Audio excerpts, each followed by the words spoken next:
The stolen shuttle drifted silently through the asteroid belt of a dead solar system, its engines powered down to avoid detection. Jake Morrison sat in the pilot's seat, staring at the static-filled communication screen that showed nothing but empty space. 2 weeks had passed since Earth fell, and every day brought more bad news from the few resistance signals they could intercept. Dr. Lisa Carter worked at a makeshift laboratory she had set up in the shuttle's cargo bay, surrounded by alien tissue samples and portable analysis equipment. She had not slept more than a few hours in the past week, driven by the desperate hope that her research could somehow turn the tide of humanity's darkest hour. "Jake, come look at this," Lisa called from her workstation. Her voice carried an excitement that Jake had not heard since before Earth burned. Jake pushed himself away from the pilot's seat and floated back to where Lisa had spread out her research. The shuttle's artificial gravity had failed 3 days ago, another system breaking down in their damaged vessel, but Lisa had adapted quickly to working in zero gravity. "I've been studying the Zephyrian soldiers we captured before the invasion," Lisa explained, pointing to microscopic images on her tablet. "Look at these cells closely." Jake squinted at the screen, seeing what looked like ordinary alien tissue to his untrained eye. "What am I looking for?" "These small organisms living inside every Zephyrian cell," Lisa said, highlighting tiny structures with her finger. "At first I thought they were parasites, but they're actually symbiotic organisms. The Zephyrians need them to survive." "Need them how?" Jake asked, beginning to understand why Lisa was so excited. "Their entire immune system depends on these symbiotic organisms," Lisa continued. "Without them, a Zephyrian's body cannot fight off any infection or disease. They die within days, maybe hours." Jake felt his pulse quicken. "So if we could find a way to kill these organisms—" "Exactly," Lisa said. "But here's the incredible part. I've tested dozens of Earth bacteria against these symbiotic organisms, and one of them is absolutely lethal to them." Lisa pulled up another image on her tablet, showing what looked like common bacteria. "This is Bacillus subtilis, found in soil and water all over Earth. It's completely harmless to humans, but it produces compounds that destroy the Zephyrian symbiotic organisms on contact." Jake stared at the screen, hardly believing what he was hearing. "Are you saying that ordinary Earth bacteria can kill Zephyrians?" "Not directly," Lisa clarified. "The bacteria kills their symbiotic organisms, which then causes their immune system to collapse. It would take a few days for them to die, but yes, a simple Earth bacterium could potentially wipe out their entire species." "Why didn't this happen when they invaded Earth?" Jake asked. "They were exposed to our atmosphere, our environment." "Because they wear environmental suits and breathe filtered air," Lisa explained. "They never come into direct contact with our bacteria. But if we could get this specific strain into their ships, their bases, their cities—" Jake felt hope stirring in his chest for the first time since the invasion. "What do you need to weaponize this bacteria?" "Specialized laboratory equipment to modify and concentrate the bacterial strains," Lisa said. "Molecular synthesis tools, culture growth chambers, and rare earth elements for the delivery system. Most of this equipment exists on Zephyrian research vessels." Their conversation was interrupted by an alarm from the navigation system. Jake pushed off from the wall and floated back to the pilot's seat, where the sensor display showed 3 ships approaching their position. "Zephyrian patrol," Jake muttered, powering up the engines. But before he could plot an escape course, his communication system crackled to life. "Unknown shuttle. This is Colonel Rick Hayes of the Human Resistance Fleet. Identify yourself immediately or we will open fire." Jake felt relief wash over him. Rick Hayes had been a legend in the Colonial Marines, and if anyone could have organized a resistance movement after Earth fell, it would be him. "Colonel Hayes, this is Captain Jake Morrison of the UES Defiance. I have Dr. Lisa Carter aboard with critical intelligence about the enemy." There was a long pause before Hayes responded. "Jake Morrison? We thought you died when the Defiance went down. Follow our lead ship to the rendezvous point. And Jake, it's good to know you're alive." The Resistance fleet consisted of 23 ships of various sizes, from military vessels that had escaped Earth's destruction to converted civilian freighters armed with improvised weapons. They had established a hidden base in the rings of Saturn, using the ice and debris as camouflage from Zephyrian sensors. Jake and Lisa were brought aboard the Resistance flagship, a battered cruiser called the Liberty. The ship's briefing room was filled with the surviving officers of humanity's military, along with civilian leaders who had escaped the invasion. Colonel Hayes looked older than Jake remembered, his hair now gray and his face lined with stress. "We've been hitting Zephyrian supply convoys and isolated outposts," Hayes explained. "But we're not making any real progress. They have too many ships, too many soldiers." "That might be about to change," Jake said, gesturing for Lisa to present her research.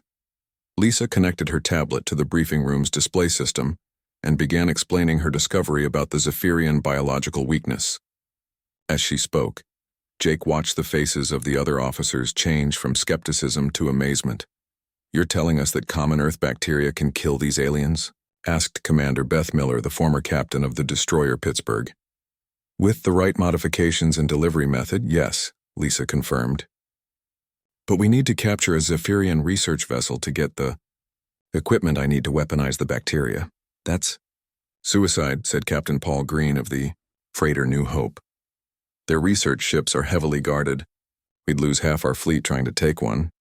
We'd lose our entire species if we don't try," Jake countered. "This might be our only chance to fight back effectively." The debate continued for hours, with some officers arguing for conventional warfare and others supporting Lisa's biological approach. Finally, Colonel Hayes called for a vote. "All in favor of attempting to capture a Zephyrian research vessel?" Hayes asked. 13 hands went up out of 25 officers present. It was not an overwhelming majority, but it was enough. "Motion carried," Hayes said. "Dr. Carter, what kind of research vessel do you need?" Lisa pulled up intelligence reports on her tablet. "There's a Zephyrian science ship orbiting Mars right now conducting atmospheric studies. It's lightly defended compared to their military vessels, but it has all the laboratory equipment I need. Mars is deep in enemy territory," Commander Miller pointed out. "Getting there without being detected will be nearly impossible." "We've done impossible things before," Jake said. "The question is whether we're willing to risk everything for a chance to save our species." Colonel Hayes stood up from his chair. "We've already lost everything that mattered. Our homes, our families, our world. The only thing we have left is the chance to make these aliens pay for what they've done." Jake looked around the room at the faces of humanity's last defenders. They were tired, desperate, and outnumbered, but they were not defeated. "Not yet. When do we leave for Mars?" Jake asked. "Tomorrow," Hayes replied. "God help us all." Lisa packed her research equipment while Jake prepared his shuttle for the dangerous journey ahead. As they worked, she turned to him with a serious expression. "Jake, you need to understand something, even if this works. Even if we can create a biological weapon that kills Zephyrians, using it would make us no better than them." "They burned our world," Jake said quietly. "They enslaved our people." "I know," Lisa replied. "But if we become monsters to defeat monsters, what kind of species will we be when this is over?" Jake did not have an answer for that question, but he knew one thing for certain. He would do whatever it took to give humanity a chance to survive, even if it meant becoming something he never wanted to be. The stolen Zephyrian transport ship drifted through the void between galaxies, its alien hull scarred from countless battles and hasty repairs. Jake Morrison sat in the pilot's chair, studying star charts that showed the impossible distance they had traveled over the past 6 months. Behind him, Dr. Lisa Carter worked at a portable laboratory station, refining her biological weapon while engineer Pete Johnson made repairs to their failing life support systems. "Jump drive is holding together for now," Pete reported, wiping grease from his hands with a dirty rag. "But I don't know how much longer these alien components will last with my human modifications." Jake nodded without taking his eyes off the navigation display. They had stolen this ship during the Resistance fleet's final battle, escaping just as Colonel Hayes and the other volunteers sacrificed themselves to buy time for the mission to continue. The memory of watching the Liberty explode still haunted Jake's dreams. "Are we still on course for the Zephyrian home galaxy?" asked Amy Walsh from the communications station. She had been the only other survivor from the Resistance fleet, pulled aboard their stolen ship at the last moment when her own vessel was destroyed. "According to the alien star charts, yes," Jake replied. 3 more jumps and we'll reach the outer systems of their empire." Lisa looked up from her work, exhaustion clear on her face. "Jake, I need to tell you something about the weapon. I've made it airborne now, capable of spreading through standard atmospheric systems. But the moral implications—" "We've discussed this before," Jake interrupted. "They showed no mercy to our worlds." "That doesn't mean we have to become like them," Lisa said quietly. If we deploy this weapon in their home systems, we could be responsible for the deaths of billions of innocent civilians. Pete stopped his repairs and looked at both of them. Innocent? They're part of an empire that enslaves entire species. How innocent can they be? Their children didn't choose to be born into that empire, Lisa replied. They're scientists, they're artists, they're farmers. They're not all responsible for military decisions. Jake felt the weight of command pressing down on him like a physical force. 3 months ago, he had been a ship captain following orders. Now he was making decisions that could determine the fate of entire civilizations. We'll target military installations only, Jake finally said. The command structures and fleet bases. That should be enough to cripple their ability to wage war without committing genocide. Amy looked up from her console with a worried expression. Jake, we're receiving a transmission on Zephyrian frequencies. It's coming from the system we're approaching.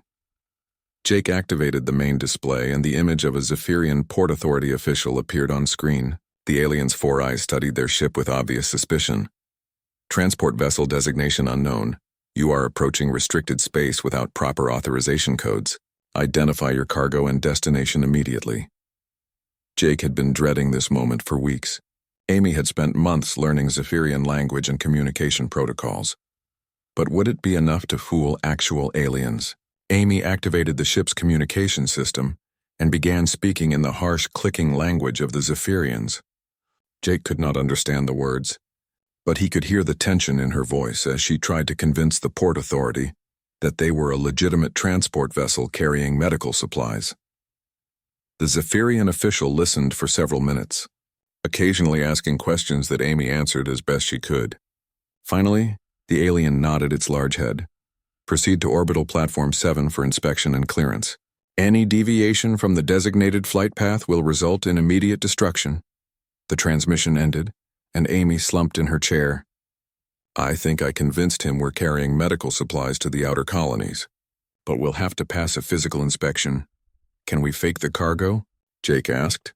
Pete nodded toward several containers in the ship's hold. I've been preparing for this. Medical equipment, biological samples, even some actual alien medicines we captured. It should pass a basic inspection.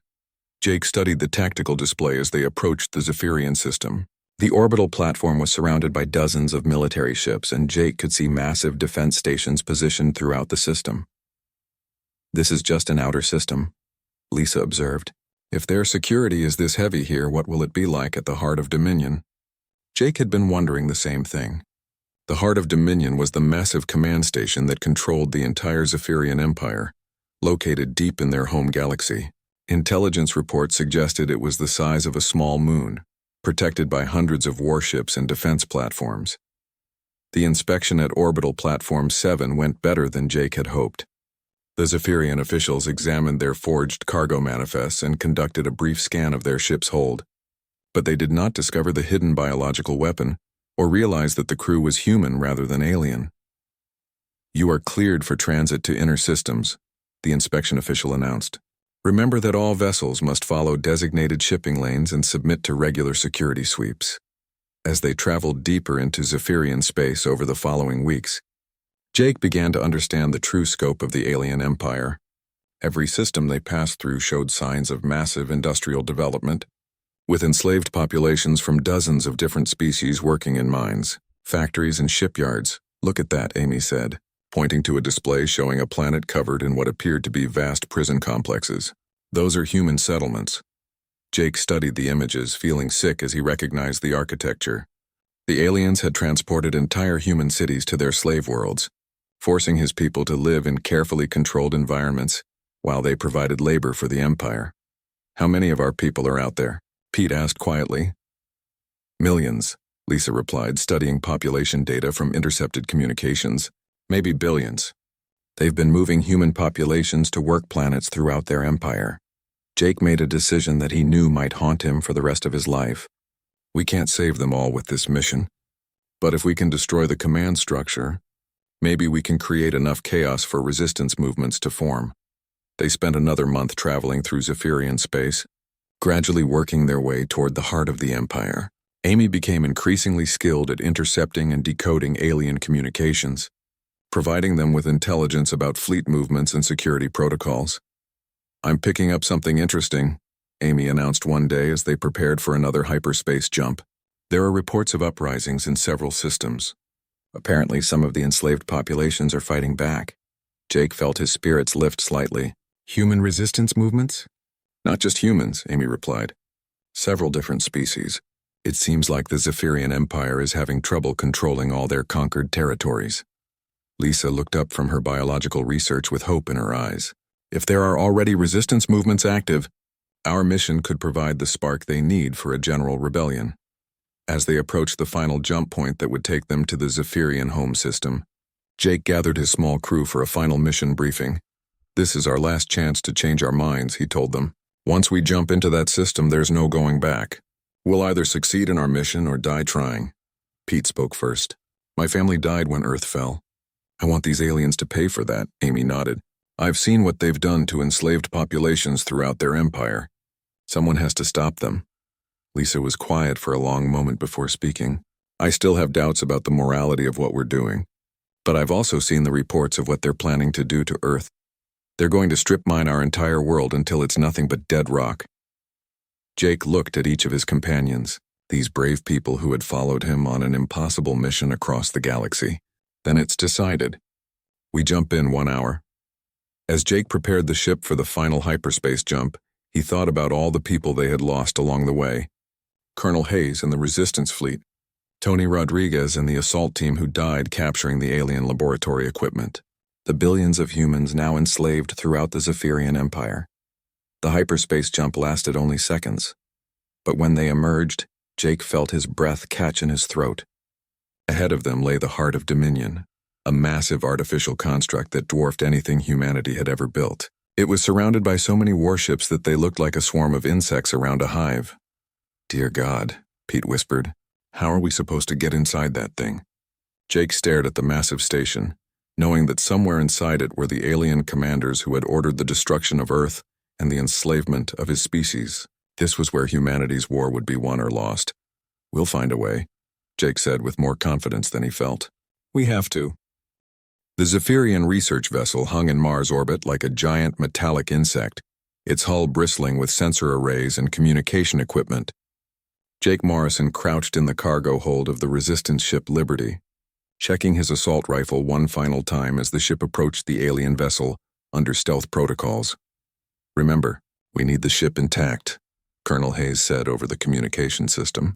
Dr. Carter needs that laboratory equipment functional if this plan is going to work.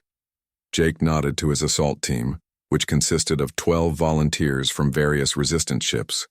They had trained for this mission for 3 days, studying the layout of Zephyrian vessels captured in previous battles. Every person in the team knew they might not survive the next hour. Boarding pods ready, announced the Liberty's pilot, Lieutenant Commander Amy Walsh. Docking in 30 seconds. Jake felt the familiar knot in his stomach that always came before combat.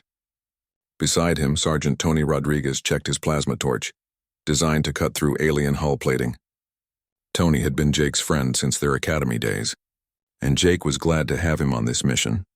The boarding pod struck the Zephyrian vessel with a metallic clang, and immediately the cutting torches began burning through the alien hull.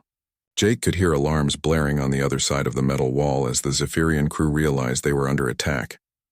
Breach in 5 seconds, Tony called out, his torch throwing bright sparks in the confined space of the boarding pod. Jake raised his weapon and activated his tactical helmet display. The first Zephyrian soldier appeared through the hole in the hull before Tony had finished cutting, its forearms carrying energy weapons that hummed with deadly power. The firefight was brief, but intense. Zephyrian weapons sent bright energy bolts through the corridor, while human bullets answered with rapid staccato bursts. Jake's team had trained for this, knowing that Zephyrians were larger and stronger than humans but moved more slowly in their bulky environmental suits. Corridor secured, Jake reported into his communicator, moving toward the laboratory section.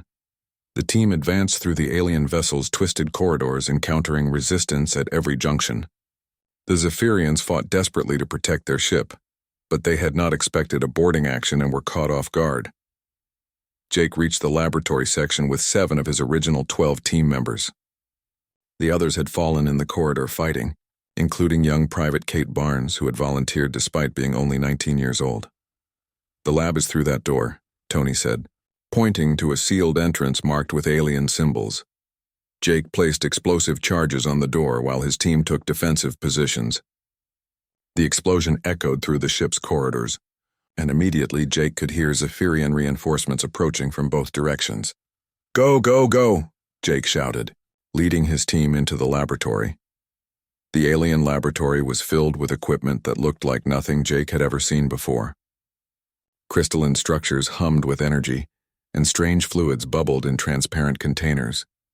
At the center of the room, 3 Zephyrian scientists in environmental suits worked frantically to destroy their research data. Jake's team quickly subdued the scientists, though one of them managed to activate some kind of distress beacon before being captured. Jake knew they had minutes before more enemy forces arrived. "Tony, get those scientists to the boarding pod," Jake ordered. "Lisa will want to question them." "What about you?" Tony asked. "I'm staying to secure the laboratory equipment," Jake replied. "Get everyone else out of here." Tony hesitated for a moment, then nodded. "Don't take too long, old friend." Jake watched his team retreat toward the boarding pod, carrying the captured Zephyrian scientists with them. He was alone now in the alien laboratory, surrounded by technology that could potentially save his species. His communicator crackled with static. "Jake, this is Lisa. I'm reading massive power signatures from that ship. I think they're going to self-destruct rather than let us capture it." Jake looked around the laboratory, quickly identifying the most important pieces of equipment. There was no way to move everything, but maybe he could save enough to give Lisa what she needed. Working frantically, Jake began disconnecting portable laboratory devices and loading them onto an anti-gravity cart he found in the room. Sweat poured down his face as he worked, knowing that at any moment the ship might explode around him. The lights flickered, and Jake heard a low humming sound building throughout the vessel. The self-destruct sequence had definitely been activated. "Jake, get out of there now," Colonel Hayes shouted over the communicator. "We're detecting critical power buildup in the ship's reactor." Jake grabbed the last piece of equipment he could carry and ran toward the boarding pod. The corridors seemed longer now, stretching endlessly as the ship's self-destruct countdown reached its final moments. He reached the boarding pod, just as the explosive bolts fired, separating the pod from the dying alien vessel. Through the small porthole, Jake watched the Zephyrian research ship explode in a brilliant flash of white light. "Mission accomplished," Jake reported, though the victory felt hollow. They had lost 5 good people to capture this equipment, and he was not even sure it would be enough for Lisa's research.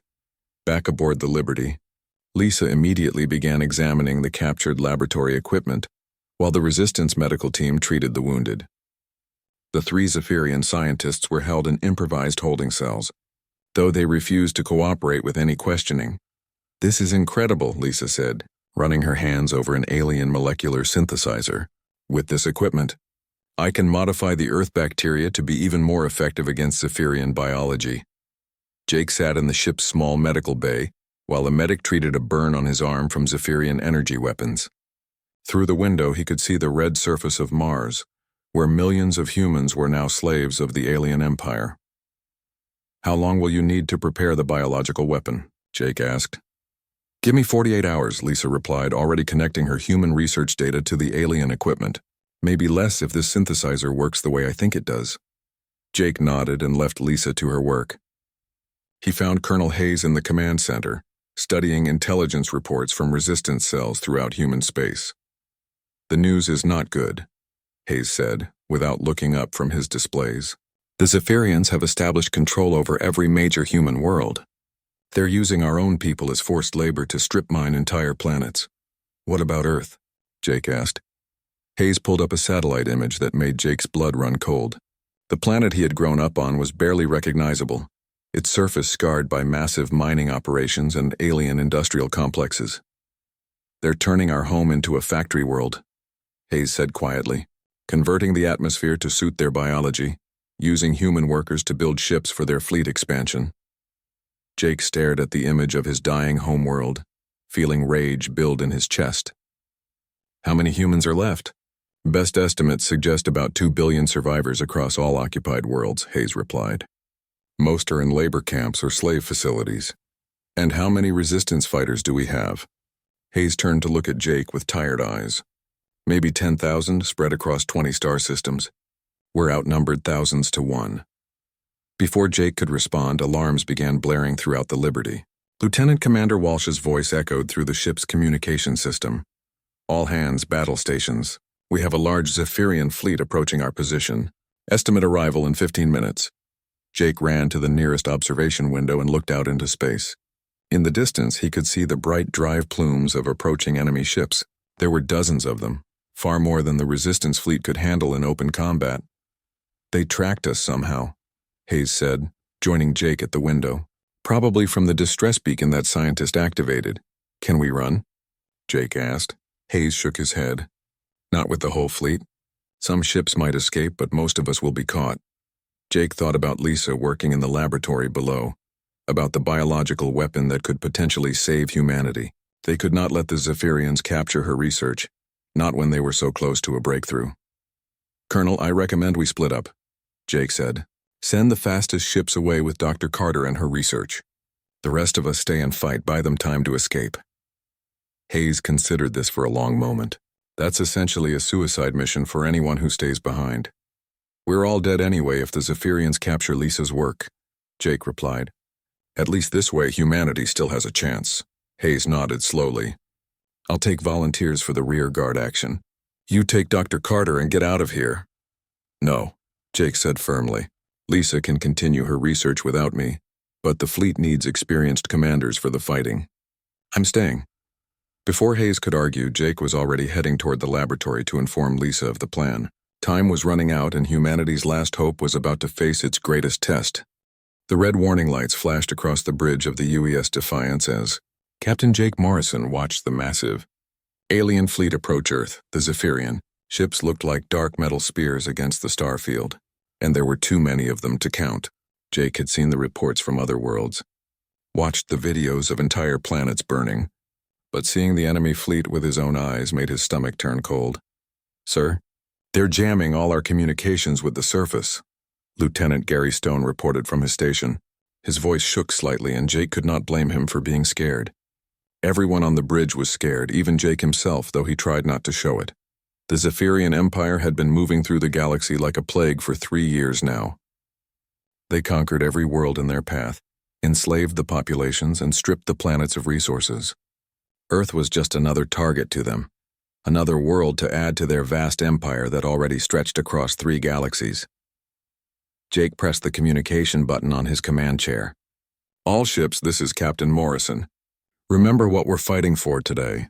Behind us is everything we've ever loved. Our families, our homes, our future. We will not let these aliens take that from us. The response came back from 47 human ships, all that remained of Earth's once mighty space fleet. It was not enough, Jake knew. The Zephyrian fleet had over 300 vessels, each one larger and more powerful than anything humanity had built. But they had to try.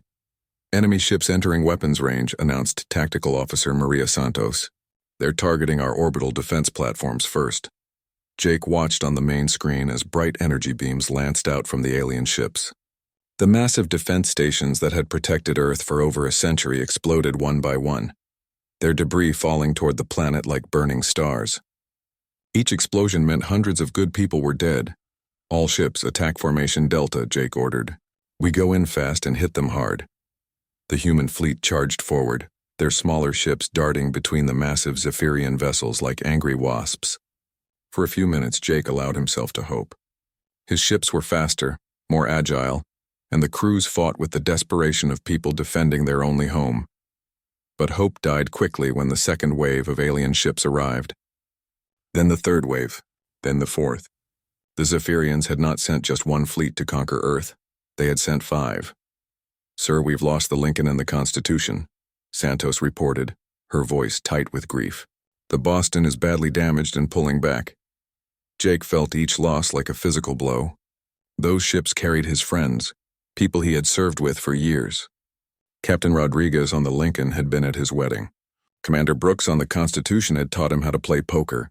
Keep fighting, Jake said into his communicator, though his voice sounded hollow even to himself. Make every shot count. The battle raged for 6 hours, but the outcome was never really in doubt. One by one, the human ships were destroyed or forced to retreat. The Defiance took hit after hit, her armor melting under alien energy weapons, her crew dying at their posts. "Sir, we're getting a priority transmission from the surface," Lieutenant Stone called out. "It's coming from Dr. Lisa Carter at the Underground Research Facility." Jake knew Lisa from the Military Science Council meetings. She was a brilliant scientist who studied alien biology, one of the few people who had been working on ways to fight the Zephyrian invasion. "Put her through." Lisa's face appeared on the screen, and Jake could see explosions reflected in the windows behind her. "Jake, thank God, listen to me carefully. I've found something important about the Zephyrians, something that could change everything. But the facility is about to be overrun. I need immediate extraction, and I need to bring my research data." "Lisa, I can't spare any ships right now," Jake said, looking around at his damaged bridge. Half his crew was dead or wounded, and the Defiance was barely holding together. "You don't understand," Lisa said urgently. "I've discovered a weakness in their biology. A fatal weakness. But if this data is lost, humanity will never get another chance." Jake looked at the tactical display. The Zephyrian ground forces had already landed in major cities around the world. New York was burning. London had gone dark. Beijing was under siege. The war was already lost, but maybe, just maybe, Lisa had found something that could help in the future. "Santos, you have the bridge," Jake said, standing up from his command chair. "I'm taking Shuttle Bay too." "Sir, you can't leave the ship," Santos protested. "The crew needs you here." "The crew needs hope more than they need me," Jake replied. "And Lisa might be our only hope now." Jake ran through the damaged corridors of his ship, stepping over debris and helping wounded crew members when he could. The shuttle bay was a mess of twisted metal and sparking electronics, but one small shuttle was still intact. He climbed into the pilot's seat and fired up the engines. The shuttle lifted off just as another explosion rocked the Defiance. Jake did not look back as he dove toward Earth's surface, weaving between the alien ships that filled the space around his home planet. The research facility was hidden deep underground in the Rocky Mountains, but smoke was already rising from the entrance when Jake arrived. His shuttle's sensors showed Zephyrian troops closing in from all directions. Jake landed hard outside the facility's emergency exit and ran inside. The corridors were filled with smoke and the sound of weapons fire. He found Lisa in her laboratory, frantically copying data onto portable storage devices while explosions grew closer. "Got it," she said, grabbing the storage devices and a small sample container. "This is everything. 3 years of research that could save our species." They ran back to the shuttle as Zephyrian soldiers burst into the facility behind them. Jake fired the engines before the shuttle door was fully closed, and they lifted off just as energy weapons began targeting their position. "Jake, look," Lisa said, pointing out the window as they climbed toward space. Jake looked down at Earth and felt his heart break. Every major city was burning. The blue oceans reflected orange flames instead of sunlight. Ships were falling from orbit, leaving bright trails as they burned up in the atmosphere. "We're too late," he whispered. "No," Lisa said firmly. "This is just the beginning. I know how to kill them, Jake. I know how to kill them all." Jake did not respond. He was thinking about his crew on the Defiance, about all the good people who had died today, about his planet burning below them. But Lisa was right about one thing. This was not the end. As long as one human still lived and fought, there was hope. The shuttle limped away from Earth, carrying the last free humans and perhaps the key to humanity's revenge against the alien empire that had taken everything from them. The heart of Dominion filled the view screen like a metal moon, its surface crawling with docking bays, weapon emplacements, and communication arrays. Jake Morrison guided their stolen transport ship through the massive traffic patterns around the station, trying to look like just another cargo vessel among the thousands that serve the Zephyrian Empire's Central Command. "I'm reading over 2 million life forms aboard that station," Lisa Carter reported from her scanner station. "Military personnel, civilian administrators, support staff, even families." Jake felt his stomach tighten at the thought of civilian casualties, but he pushed the feeling aside. The Zephyrians had shown no such concern when they burned Earth's cities. "Amy, any luck with their docking procedures?" Jake asked. Amy Walsh looked up from the communication console where she had been monitoring alien traffic control frequencies. "I think I can get us a berth in the industrial section. It's less heavily monitored than the military docks." "Do it," Jake ordered. Pete Johnson emerged from the engine compartment, his face grim. "I've rigged the ship's reactor to overload on my signal. If things go bad, we can take out a good chunk of their docking bay with us. Jake nodded. They had all accepted that this was likely a one-way mission from the beginning. The docking procedure took 3 hours with multiple security checks and cargo inspections. Each time alien officials came aboard their ship, Jake held his breath, waiting for their disguise to be discovered. But Amy's forged documentation held up, and their fake cargo of medical supplies passed every inspection. "We're cleared for a 48-hour layover," Amy announced as the last inspector left their ship.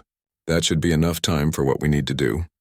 Lisa had spent the docking process preparing her biological weapon, loading the modified bacteria into aerosol dispensers that looked like ordinary maintenance equipment. "The bacteria are stable and ready for deployment. Once released into the station's atmospheric system, they'll spread throughout the military sections within 6 hours.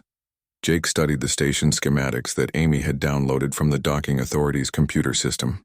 "The atmospheric control center is here, in the industrial core. But it's heavily guarded and we'll have to split up to reach it." "What about the civilian sections?" Lisa asked. "My weapon will spread to those areas too if we're not careful."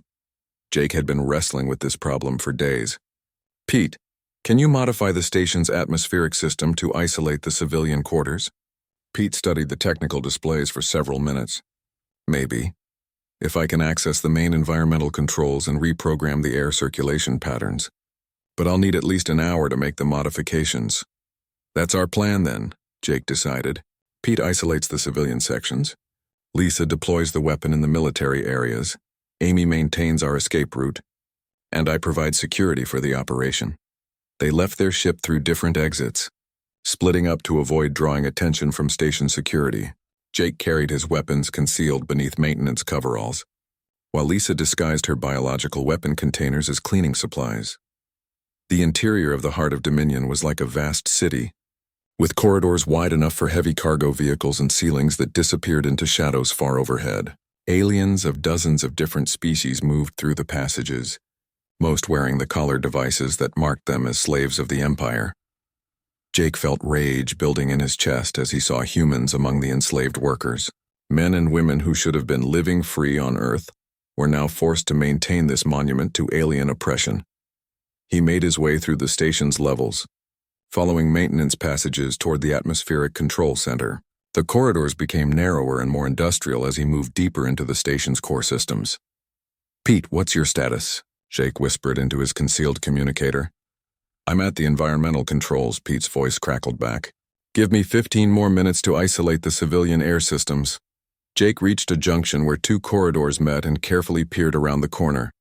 2 Zephyrian guards stood at the entrance to the atmospheric control center, their weapons clearly visible. "Lisa, I have eyes on the target." "But it's defended," Jake reported. "I'm in position." Lisa's voice came through his earpiece. "As soon as Pete gives the all-clear, I can begin deployment." Jake checked his watch. They had been aboard the station for 2 hours, and station security was beginning to conduct routine sweeps of all docked vessels. Soon someone would discover that their ship's crew was missing. "All clear," Pete announced. "Civilian air systems are isolated. Whatever Lisa releases won't spread beyond the military sections." Jake felt a moment of relief, followed immediately by determination. "Lisa, deploy the weapon. I'm moving to secure the area." Jake stepped around the corner and opened fire on the 2 guards before they could react. His human-made weapons were quieter than Zephyrian energy rifles, but the sound of bodies hitting the floor would eventually draw attention. He dragged the alien corpses into a maintenance closet and took up a defensive position at the corridor junction. Through his communicator, he could hear Lisa working in the atmospheric control center, connecting her aerosol dispensers to the station's air circulation system. "Weapon deployed," Lisa announced. "The bacteria are now spreading through the military sections of the station." Jake felt no satisfaction at the news, only a grim sense that justice was finally being served for the billions of humans who had died during the invasion. "Amy, status report," Jake called. "Station security is getting suspicious about our ship," Amy replied. "They're asking questions about why the crew isn't responding to communications." "How long do we have?" Jake asked. "Maybe 30 minutes before they force their way aboard and discover we're gone." Jake made a rapid calculation. The biological weapon needed at least 6 hours to take full effect, but they would be discovered long before then. "New plan," Jake announced. We hold this position until the weapon has time to work. Amy, get back to the ship and prepare for immediate departure. Pete, Lisa, fall back to the atmospheric control center and barricade yourselves in. What about you? Lisa asked. I'll hold the corridor as long as possible, Jake replied. Go now. Jake heard footsteps echoing from both directions as station security forces began converging on his position. He activated all the weapons he carried and prepared for his final battle. The first wave of Zephyrian soldiers came from the main corridor, their energy weapons lighting up the passage with deadly bolts of plasma. Jake returned fire from behind an overturned maintenance cart, picking his shots carefully to conserve ammunition. The second wave attacked from the service tunnels, forcing Jake to divide his attention between multiple threats. He was outnumbered at least 20-1, but his position at the corridor junction allowed him to control the flow of battle. Jake, the weapon is working. Lisa's voice came through his communicator. I'm detecting massive biological disruption throughout the military sections. Zephyrian personnel are beginning to collapse. Jake smiled grimly as he reloaded his rifle. Around him, the station's lights began flickering as critical systems lost their operators to the biological weapon. The fighting continued for what felt like hours, but was probably only minutes. Jake's ammunition ran low, and he began using captured Zephyrian weapons, their unfamiliar controls awkward in his human hands. Finally, the attacks stopped. Jake peered around his makeshift cover and saw that the corridor was empty except for alien bodies. In the distance, he could hear alarms blaring throughout the station. Lisa, Pete, get to the ship now, Jake ordered. The weapon has done its job. Jake limped toward the docking bay, his body aching from multiple weapon burns and shrapnel wounds. The station's corridors were filled with chaos as the biological weapons spread through the military sections. Zephyrian officers and soldiers were collapsing at their posts, their immune systems failing as the Earth bacteria destroyed their symbiotic organisms. He reached the docking bay just as emergency bulkheads began sealing throughout the station. Amy had their ship's engines already running, and Jake could see Pete and Lisa strapping themselves into acceleration couches. Go, go, go, Jake shouted as he stumbled aboard. Their stolen transport ship lifted off just as station security forces arrived in the docking bay. Jake watched through the rear viewports as the heart of Dominion fell behind them, its lights flickering like a dying star. Jake, look at this, Amy called from the pilot's seat. Jake moved to the navigation station and saw something that made his heart race with hope.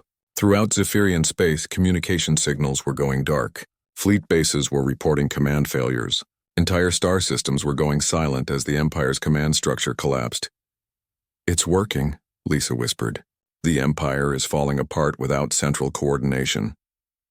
Over the following days, as they fled through the outer systems of Zephyrian space, Jake monitored the growing chaos.